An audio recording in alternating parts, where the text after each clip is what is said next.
July 16, 1979, the dam of a uranium tailing pond near Church Rock in New Mexico broke and spilled radioactive waste into a nearby river.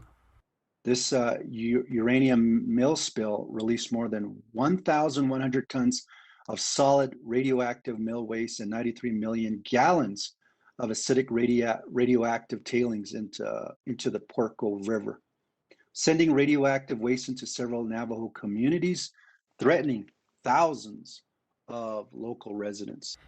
Compared to the swift cleanup and compensation paid to people living near the 3 Mile Island accident, it seems the Church Rock spill had been all but forgotten. Days after the accident, the radiation level in the water was 7,000 times that of drinking water. Only then did local authorities finally warn the Navajo not to use water from Puerco River. According to one news report, months after the spill, local officials still believed there was no immediate health hazard.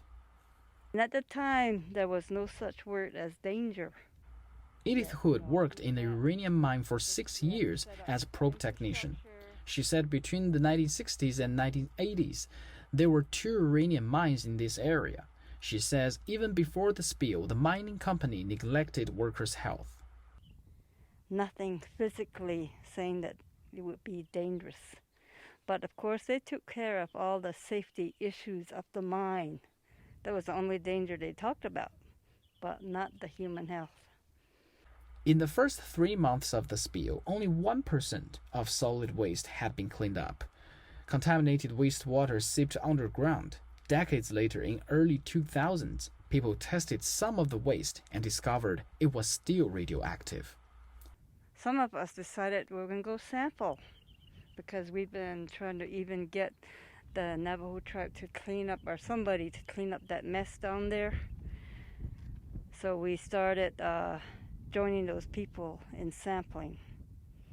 We came up all the way up in here through this ditch, and there's a little ditch that goes back in there. The readings were off the charts. So till then, people started taking notice. The hill contains over 1 million cubic yards of mine waste. Except for warning signs, there's no other safety measures. Local Navajo demanded the waste be removed. In 2013, the U.S. Environmental Protection Agency came up with a solution. They decided to remove all the waste from this mine to a neighboring uranium mill tailing impoundment, which, technically speaking, is not on Navajo Nation. However, it's surrounded by Navajo communities. Why they are going to do that? Because it's cheaper. According to the Navajo Times, it would cost the U.S. federal government $44 million to move the waste away from its existing site, but still on Navajo lands. To move the waste off the reservation could cost $293 million, 6.5 times more. Even with the shortcut, the waste removal has been delayed for years. Edith says she has already lost faith in the EPA plan. They say, oh, the cleanup will start in 2012. They bumped it up to 2014. They bumped it up to 2016 again. They kept doing that, delaying it. I said, what are they trying to do? Do they want us to die off and then they don't have to bother it? As a child, Edith and her siblings cooled off in water flowing from a pipe, not knowing it was radioactive. As an adult, she developed lymphoma, a cancer of the immune system.